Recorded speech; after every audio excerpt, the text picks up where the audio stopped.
आज मैं आपको भगवान शंकर की बड़ी ही अद्भुत कहानी सुनाने जा रही हूँ। एक बार भगवान शिव पृथ्वी लोक पर भ्रमण करने के लिए गए तो उन्होंने एक युवक को देखा। वह युवक ईश्वर को दोष देता जा रहा था।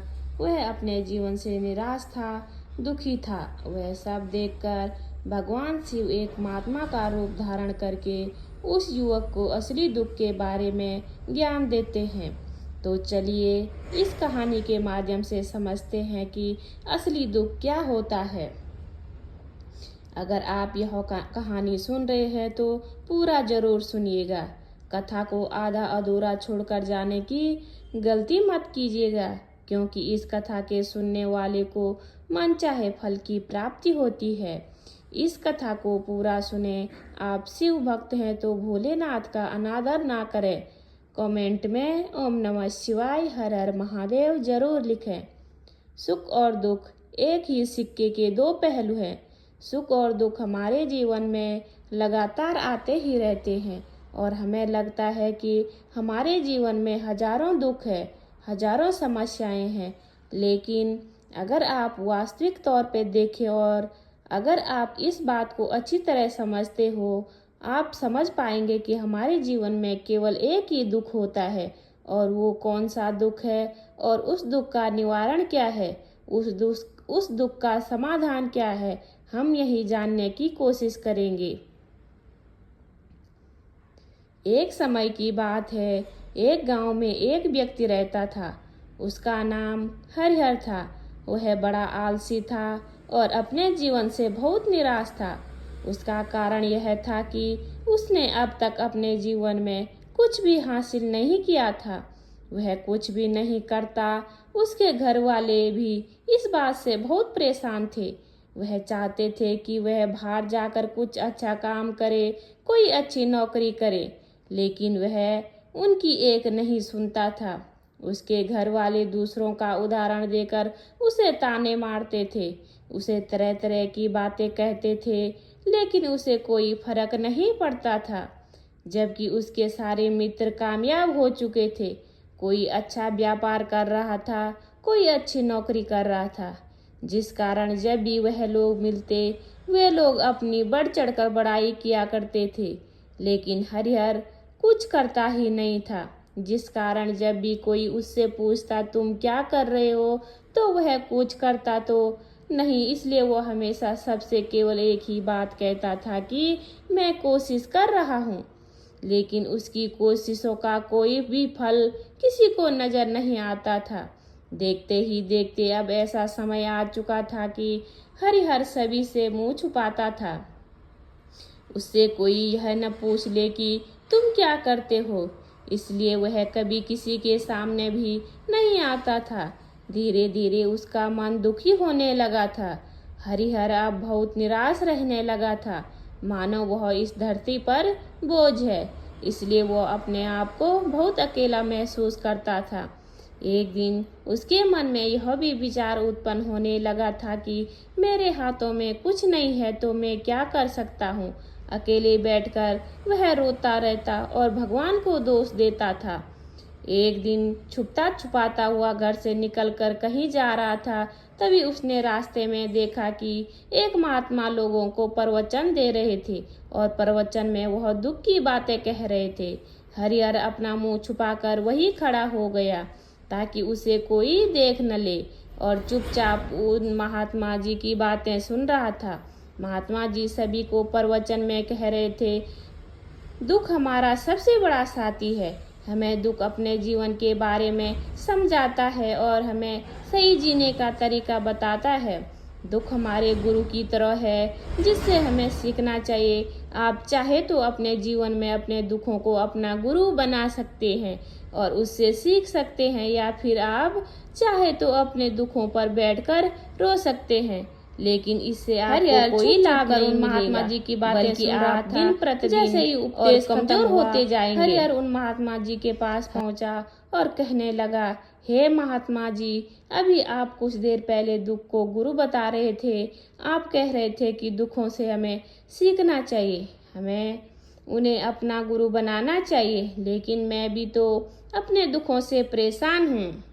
मैंने अब तक जो दुख झेले हैं, मुझे तो कभी ऐसा प्रतीत नहीं हुआ कि मेरे दुख मुझे कुछ सिखा रहे हैं, बल्कि मुझे तो हमेशा यही लगता है कि वह मुझे पीड़ा दे रहे हैं, तकलीफ दे रहे हैं। और दुख ही पीड़ा बहुत भयंकर होती है।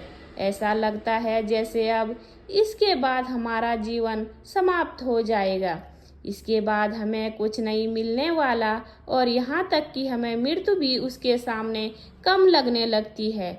जब लोग ताने मारते हैं, जब लोग यह कहते हैं तुम क्या कर रहे हो, मन को बहुत ठेस पहुँचती है और मैं उनसे कुछ नहीं कह पाता हूँ। हरिहर की बातें सुनकर महात्मा जी कहते हैं, बेटा तुम्हें क्या दुख है और तुम दुख के बारे में ऐसी बातें क्यों कर रहे हो। हरिहर ने अपने ऊपर बीती हुई सारी बातें उन महात्मा जी को बता दी और कहने लगा, हे महात्मा, क्या आपके पास मेरे दुख का कोई समाधान है। हरिहर की बातें सुनकर महात्मा जी मुस्कुराए और कहने लगे, बेटा जब तुम्हारे जीवन में असली दुख आए तो तुम मेरे पास आना, मैं तुम्हारे दुख का समाधान अवश्य बताऊंगा। उन महात्मा जी की बातें सुनकर हरिहर अचरज में पड़ गया। उसे यह समझ नहीं आ रहा था कि उसने अब तक जो दुख झेले है वह असली दुख नहीं है। उसने जो अब तक पीड़ा झेली, लोगों के ताने सहे और जो तकलीफ उठाई, क्या वह असली दुख नहीं है। आगे वह मन ही मन अपने आप से कहता कि जब मुझे मेरे अपने ही समझ नहीं पाए तो यह महात्मा मुझे क्या समझेंगे। इतना सोचकर हरिहर वहाँ से अपने घर की ओर चल आया। अब हरिहर के ताने सुन सुनकर बहुत थक चुका था। वह बहुत निराश हो चुका था, जिस कारण उसने निर्णय लिया कि वह अब कुछ करके दिखाएगा। उसने अपने पिता से थोड़ा सा रुपया लिया और उस रुपये से उसने एक व्यापार शुरू किया। उसके पिता बहुत खुश थे। कम से कम मेरा बेटा कुछ करने का प्रयास तो कर रहा है, लेकिन उसे व्यापार में कोई सफलता नहीं मिल रही थी, जिस कारण वह बहुत ही हताश हो चुका था। वह बहुत निराश हो चुका था। हरिहर को यह समझ नहीं आ रहा था कि वह क्या करे, किस तरह से अपने व्यापार को आगे बढ़ाए। तभी उसके पिता ने उससे कहा, बेटा कोई बात नहीं, इसी तरह से प्रयास करते रहो, आज नहीं तो कल सफलता अवश्य मिलेगी। हरिहर ने अपने पिता की बात मानी। हरिहर अब अपने व्यापार में और भी कड़ी मेहनत करने लगा। धीरे धीरे उसे सफलता मिलने लगी और फिर उसने रफ्तार पकड़ ली। देखते ही देखते केवल 2 साल के अंदर वह एक बहुत बड़ा व्यापारी बन गया। अब उसके पास धन दौलत की कोई कमी नहीं थी। जो लोग हरिहर को पहले नापसंद किया करते थे, वही लोग अब उसे पसंद करते थे, उसकी चिंता करते थे, उसके कार्यों की सराहना करते थे। उसके माता पिता भी अब अपने बेटे से बहुत खुश थे और उसकी सफलता से अत्यंत प्रसन्न भी थे। धीरे धीरे हरिहर के मित्रों की संख्या लगातार बढ़ती जा रही थी।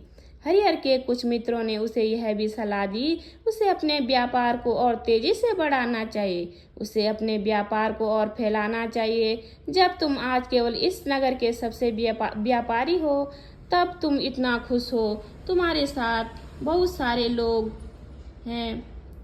वहीं पर तुम सोचो कि जब तुम इस राज्य के सबसे बड़े व्यापारी बन जाओगे, तब तुम्हारे यहाँ पर लोगों की भीड़ लग जाएगी। लोग तुमसे मिलने के लिए समय निकालेंगे, यहाँ तक कि इस राज्य का राजा भी तुमसे मिलने चाहेगा, तुम्हारी तारीफ करेगा, और यदि कभी ऐसी जरूरत आ पड़ी तो वह तुमसे धन भी उधार लेने के लिए अवश्य आएगा।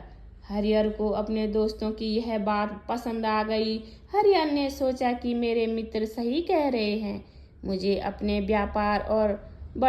व्यापार को और बड़ा करना चाहिए और फैलाना चाहिए, तभी तो हर कोई मेरे बारे में जान सकेगा। उसने बिना देरी किए, समय को बिना गवाए अपने व्यापार और मेहनत करने लगा। लेकिन अब की बार उसके मन में धैर्य नहीं था, जिस कारण उसने कुछ अनुचित कदम उठाए। ताकि उसका व्यापार जल्दी से जल्दी और बड़ा हो जाए। उसने कई लोगों से अधिक मात्रा में धन उधार ले लिया, जिससे उसके ऊपर काफी कर्जा बढ़ चुका था। और इतना ही नहीं, वह यहाँ पर भी नहीं रुका। उसने अधिक से अधिक मुनाफा कमाने के चक्कर में अपने माल की गुणवत्ता को भी खराब कर दिया, जिससे अब उसके माल में वह बात नहीं रही जो पहले थी। लेकिन वह अपने मित्रों की बात सुनता रहा। जैसे उसके मित्र कहते वह वैसा ही करता चला आया, यहाँ तक कि उसने अपने व्यापार को और भी तीव्रता से बढ़ाने के लिए अपने दूसरे छोटे व्यापारियों के खिलाफ षड्यंत्र भी रचना शुरू कर दिया, जिस कारण उसके मन में अब पहले जैसा वह सुकून नहीं था। उसे अब रात में नींद भी नहीं आती थी। अब उसके मन में केवल एक ही विचार रहता, किस तरह से उसका व्यापार पूरे राज्य में फैल जाए और वह इस राज्य का सबसे बड़ा व्यापारी बन जाए। इसलिए वह दिन रात केवल इसी मेहनत में लगा रहता कि उसका व्यापार जल्दी से जल्दी और बड़ा हो जाए। हरिहर के पास नौकर चाकर सभी सुख सुविधाएं थी, लेकिन उसके बावजूद भी उन चीज़ों का लाभ नहीं उठा पा रहा था, क्योंकि उसका पूरा ध्यान केवल अपने व्यापार को और उन्नति पर ले जाना था। एक दिन हरिहर एक मार्ग से होकर गुजर रहा था। तभी रास्ते में हरिहर को उन महात्मा का आश्रम दिखाई पड़ा। यह देखकर वह उन महात्मा जी के पास गया और उनसे कहने लगा, हे महात्मा जी, आपने कहा था कि जब मेरे जीवन में कोई असली दुख आए तब मैं आपके पास आऊं। आज इसलिए मैं यहाँ पर आया हूँ। आज मैं बहुत दुखी हूँ। मैं रात को सोता नहीं हूँ। मेरे पास सब कुछ होते हुए भी उनका लुत्फ नहीं उठा पाता। उसने अपनी सारी बातें महात्मा जी को बताई। महात्मा जी हरिहर से कहते, बेटा, जब तुम पहली बार आए थे तब भी तुम बहुत दुखी थे, लेकिन तब तुमने अपने दुख से क्या सीखा? महात्मा जी की बातें सुनकर हरिहर बोला, हे महात्मा जी, जब मैं अपने जीवन में कुछ नहीं कर रहा था तब मैंने अपने दुखों से यही सीखा कि केवल सोचने मात्र से कुछ नहीं होगा। उसके लिए हमें कुछ करना भी पड़ेगा, और केवल कोई कर्म करना ही सफलता नहीं है। उस कर्म को उसके अंजाम तक पहुंचाना भी सफल बनाना है। फिर चाहे रास्ता कैसा भी हो, फिर चाहे परिस्थितियां कैसी भी हो, आपके रास्ते में क्यों न आए जाए, चाहे ऐसा क्यों न लगने कि अब हमारे जीवन में कुछ नहीं बचा, हम कुछ नहीं कर सकते, तब भी हौसले बनाए रखें। उम्मीद नहीं छोड़नी चाहिए और अपने कार्य पर डटे रहना चाहिए। यह सोचकर कि जब तक मैं अपने कार्य को सफल नहीं कर लेता, जब तक मैं अपने लक्ष्य तक नहीं पहुंच पाता, तब तक मैं इस कार्य को करता रहूँगा। मैं इस कार्य में अवश्य ही सफल होकर रहूँगा, क्योंकि लोग केवल सफल लोगों को महत्व देते हैं, उनके कर्मों को नहीं। हरिहर की यह सारी बातें सुनकर वह महात्मा जी कहने लगे, बेटा, जब तुम्हारे जीवन में असली दुख आए तब तुम मेरे पास आना। मैं तुम्हारी समस्या का समाधान अवश्य करूँगा। इतना कहकर महात्मा जी वहाँ से चले गए। हरिहर फिर से उनकी ये बातें सुनकर आश्चर्यचकित रह गया। उसे अभी यह समझ नहीं आ रहा था, उसने जो तकलीफें अभी तक झेली, क्या ये असली दुख नहीं है? हरिहर के मन में अब एक सवाल उत्पन्न होने लगा कि असली दुख क्या है और इसकी पहचान क्या है, और मुझे कैसा पता चलेगा? इस समय में असली दुख में हूँ। लेकिन उसने कुछ नहीं कहा। तभी वह महात्मा हरिहर के पास एक बड़ा सा घड़ा लेकर पहुंच जाते हैं। उस घड़े के अंदर सोने के सिक्के थे। उस घड़े को देते हुए महात्मा हरिहर से कहते हैं, बेटा, तुम इसे उस पेड़ के नीचे मिट्टी में दबा दो, क्योंकि यह मेरे किसी काम का नहीं है। जब मुझे इसकी जरूरत पड़ेगी तब मैं वहां से खोद कर इसे निकाल लूंगा, लेकिन अभी के लिए इसे वहां मिट्टी के नीचे दबा दो। हरिहर ने महात्मा जी की बात मान ली और वह घड़ा मिट्टी में दबा दिया। इतना सब करके हरिहर उन महात्मा जी को प्रणाम करता है और वहाँ से वापस अपने घर की ओर लौट जाता है। धीरे धीरे समय बीतता गया। समय के साथ साथ हरिहर व्यापार में और भी ज़्यादा उन्नति कर चुका था, लेकिन माल की गुणवत्ता अच्छी न होने के कारण अब उसके व्यापार में घाटा होने लगा।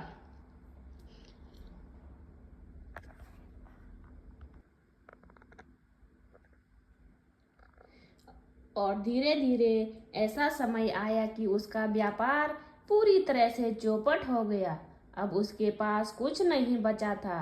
हरिहर ने अपने दोस्तों से जो कर्ज लिए थे वो कर्ज भी उसे चुकाने थे, लेकिन हरिहर यह सोचकर निश्चिंत था कि उसने वह कर्ज अपने मित्रों से लिया है, जिस कारण वह उन्हें लौटाने में देर अवश्य कर सकता है।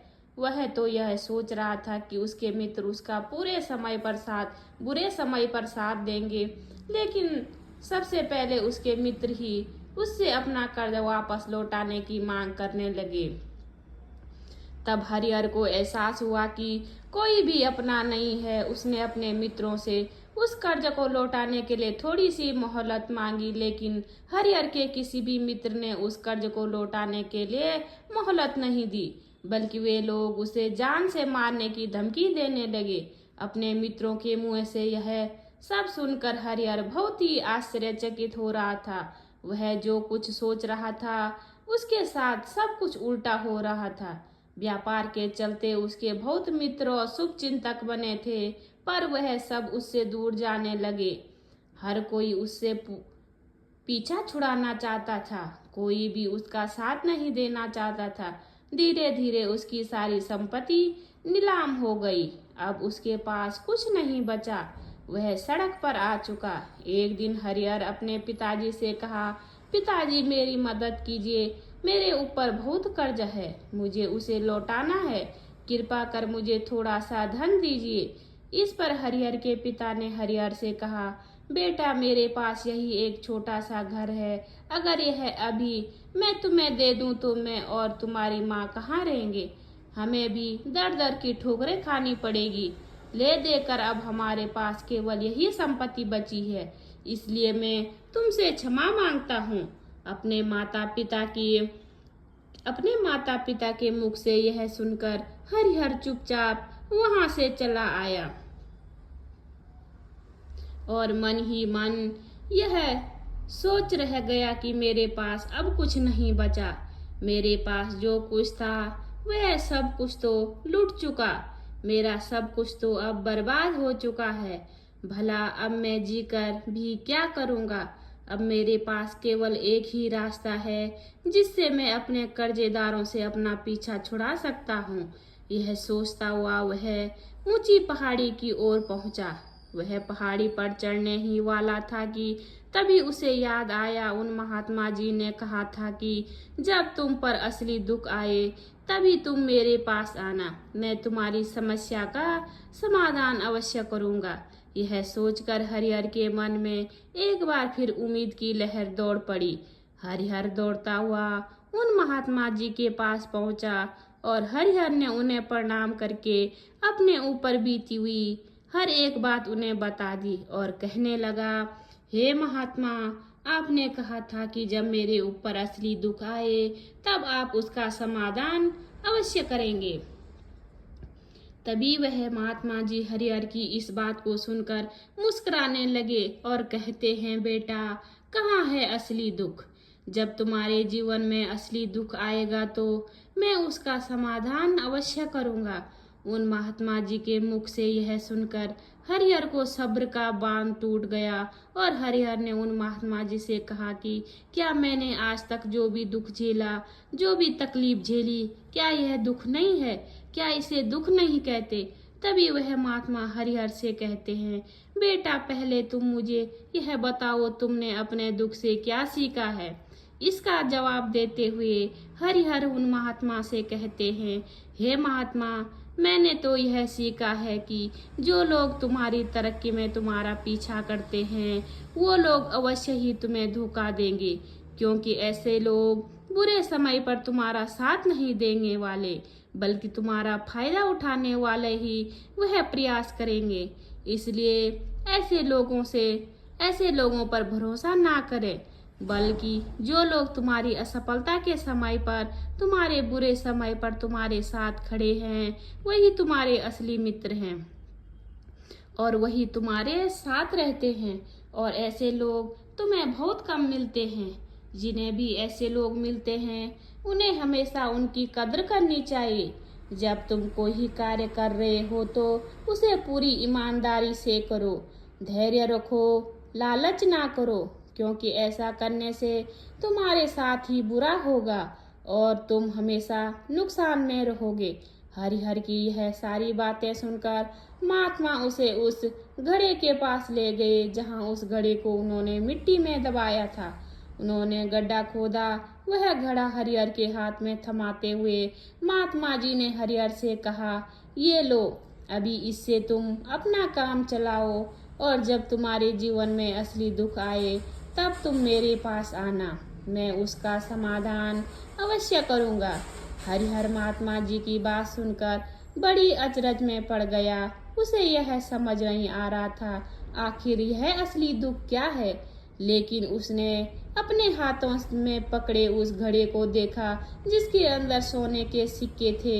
यह देखकर उसे मन ही मन यह लगा, चलो अब तो थोड़ी सी राहत अवश्य हो जाएगी, मैं अपने मित्रों का वह कर्जा लौटा सकूंगा और एक नया व्यापार भी आरंभ कर सकूंगा।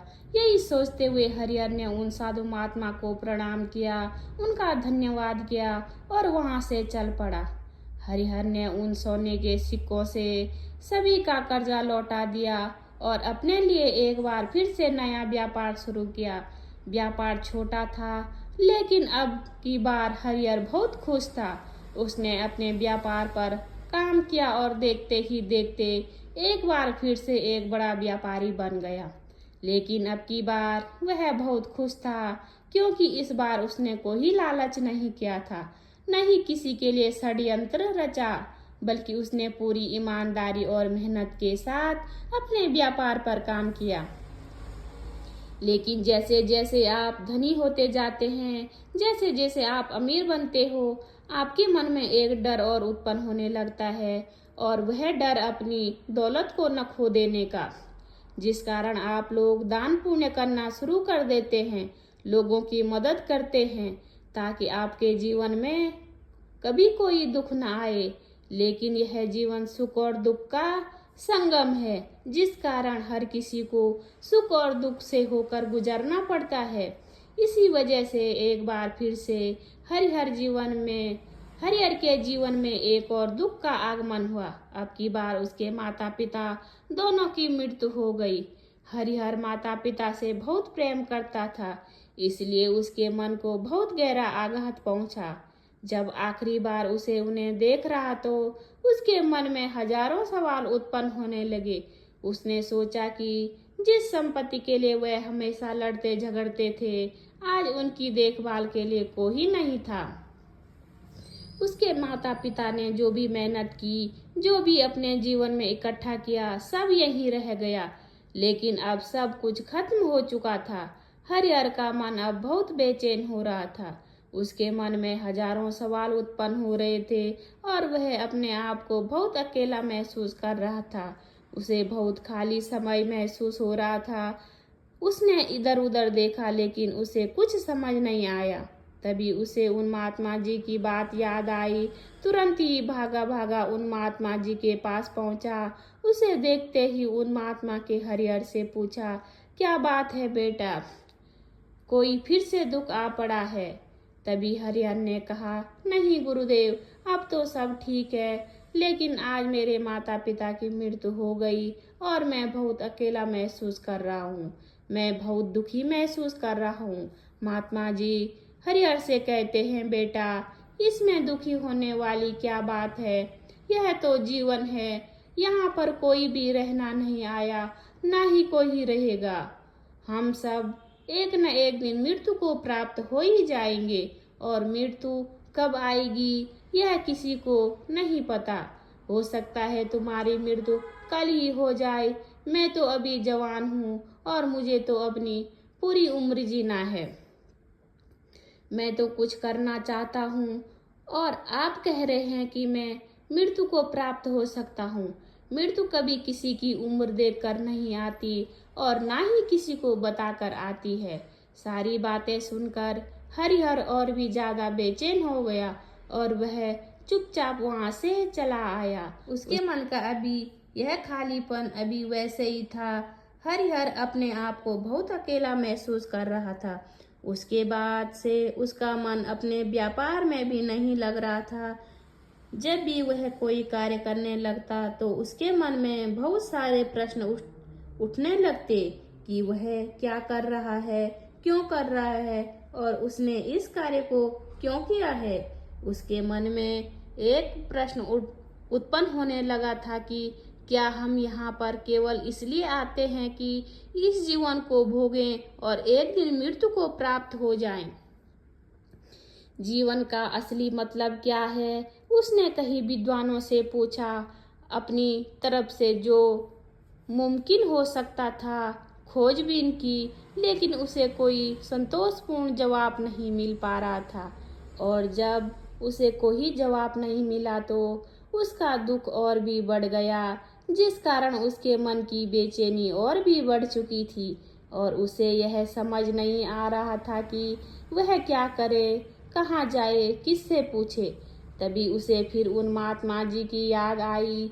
हरिहर फिर से उन महात्मा जी के पास पहुंचा। उसने अपने मन की सारी बातें उन महात्मा जी को बताई। महात्मा जी हरिहर से कहते हैं, बेटा आज पहली बार तुम्हारे जीवन में असली दुख उत्पन्न हुआ है, जिसे हम दुख कह सकते हैं, जो दुख कहलाने लायक है। हमें पता ही नहीं कि हम क्या कर रहे हैं, कहाँ जा रहे हैं, क्यों जा रहे हैं, वह कौन है, क्या है, क्यों है, हम क्या करना चाहते हैं। तभी हरिहर उन महात्मा से कहता है, हे महात्मा जी, आप मेरे इस दुख का निवारण कीजिए। महात्मा जी हरिहर से कहते हैं, हम सब के अंदर क्रोध, लालच, लोभ जैसी कई वासनाएं हमारे अंदर घर घर में बैठ जाती है, जिस कारण हम अपने जीवन को टुकड़ों में जीते हैं और हमारी चेतना कभी एक नहीं हो पाती। हम कभी एक जगह सोच नहीं पाते, समझ नहीं पाते और हमारी ऊर्जा शक्ति भी पूरी तरह छिन्न भिन्न हो जाती है। और आजकल के इस दौर में हमारे पास तो इतना ही समय नहीं है कि हम एक पल निकाल के एक पल के लिए मुड़कर अपने आप को देख सके, अपने आप को समझ सके कि वास्तविकता में हर कोई पर अपने जीवन पर केवल दुख दुख कहकर चिल्लाता रहता है। उसका समाधान निकालने का हर मुमकिन प्रयास करता है, लेकिन जिसे हम दुख समझते हैं वह तो दुख है ही नहीं, तो इसका समाधान आपको कहाँ से मिलेगा। यह तो परिस्थितियाँ हैं जिसके कारण हम अपने आप को दुखी समझते हैं, अपने आप को तकलीफ में समझते हैं। जैसे ही हम एक परिस्थिति से निकलते हैं, हम किसी दूसरी परिस्थिति में फंस कर रह जाते हैं। जिस प्रकार हम पहली समस्या का सामना करते हैं, उसी प्रकार हम दूसरी समस्या का भी सामना करते हैं। और जब हम इन परिस्थितियों से हार मान लेते हैं, जब हमें लगता है कि अब हमारे सामने कोई रास्ता नहीं है, तब हमारे सामने हमें केवल एक ही रास्ता नजर आता है और वह है मृत्यु। लेकिन यह कोई समाधान नहीं है, यह कोई रास्ता नहीं है। इसलिए यदि आप सचमुच अपनी समस्याओं का समाधान करना चाहते हो तो अपने आप को इकट्ठा करने सीखें, अपनी ऊर्जा को इकट्ठा कीजिए और अपने ऊपर ध्यान लगाकर मृत्यु से पहले अपने आप को पहचानो, अपने आप से जानो, अपने आप को बिखरने मत दो। तभी हरिहर उन महात्मा जी से कहता है कि गुरुदेव, क्या फिर हमें इस जीवन को कोई नहीं जीना चाहिए? क्या हमें अपनी इच्छाओं को पूरा नहीं करना चाहिए?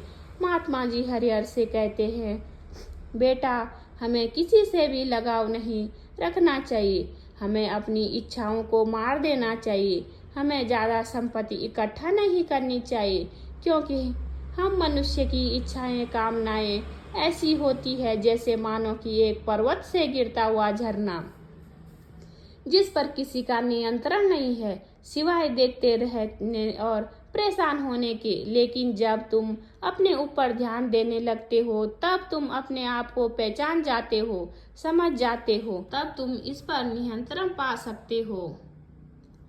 तब इच्छाएं भी तुम्हारे बस में होती है और यदि तुम चाहो तो उन इच्छाओं की पूर्ति अवश्य कर सकते हो। महात्मा जी की यह बात सुनकर हरिहर ने महात्मा जी से कहा, हे गुरुदेव, आपका बहुत बहुत धन्यवाद। आपने मेरी सबसे बड़ी समस्या का समाधान आज कर दिया है। मैं आज से अपने आप को एकाग्रचित करूंगा। गुरुदेव, मानव शरीर में बहुत ऊर्जा है, बहुत शक्ति है, पर वह बेकार के कर्मों में लग जाती है, जिस कारण हमारा जीवन भी बेकार की चीजों में लग जाता है। लेकिन हम कभी भी इस पर अपना ध्यान नहीं देते हैं। हम कभी भी अपनी ऊर्जा को केंद्रित नहीं करते। हमारा जीवन भी कुछ ऐसा ही है। हम अपने जीवन में हमेशा अपने ऊपर से सवाल करते रहते हैं, हमारे जीवन में इतना दुख क्यों है? हम सभी के मन के जीवन में इतना दुख क्यों है? हम सभी के मन में यह सवाल तो अवश्य ही उठता है और इसका जवाब है कि वह ईश्वर यह चाहता है हम अपने जीवन के अंतिम दुख तक पहुंच सके, उस गहराई तक पहुंच सके जहां पर हमें यह पता चल सके कि हमने अभी तक अपने आप को नहीं जाना है, अपने आप को नहीं पहचाना। मानव शरीर के अंदर ऊर्जा है, जो शक्ति है, उसके बारे में हम अभी तक नहीं जानते हैं। हम अपने आप को चाहे तो एकत्रित कर सकते हैं, अपने आप पर नियंत्रण कर सकते हैं, लेकिन हम अपने इस ऊर्जा को व्यर्थ की चीजों में लगा देते हैं, जिस कारण हम अपने आप को कभी नहीं पहचान पाते और ना ही कभी अपने आप पर नियंत्रण पा सकते हैं। लेकिन यदि आप अपने आप को जानना चाहते हैं, अपने आप को पहचानना चाहते हैं, तो पहले आपको खुद को एकत्रित करना होगा, अर्थात ध्यान लगाना होगा। ध्यान से ही आप अपनी उन समस्याओं का समाधान निकाल सकते हैं। तभी आप अपने आप को पहचान सकते हैं, जान सकते हैं, अपने जीवन के हर दुखों का समाधान भी कर सकते हैं। तो श्रोताओं, इस वीडियो के माध्यम से असली दुख क्या है, इसके बारे में आप तक ये बातें पहुंचाने की छोटी सी कोशिश थी। आशा करती हूँ, उम्मीद करती हूँ आपको यह वीडियो पसंद आई होगी। वीडियो पसंद आए तो वीडियो पे लाइक कीजिए, कमेंट कीजिए, अपने दोस्तों के साथ शेयर कीजिए। चैनल पे नए हो तो सब्सक्राइब जरूर कीजिए। मैं मधु जोशी मिलती हूँ आपको अगली वीडियो में। तब तक के लिए बाय बाय, धन्यवाद।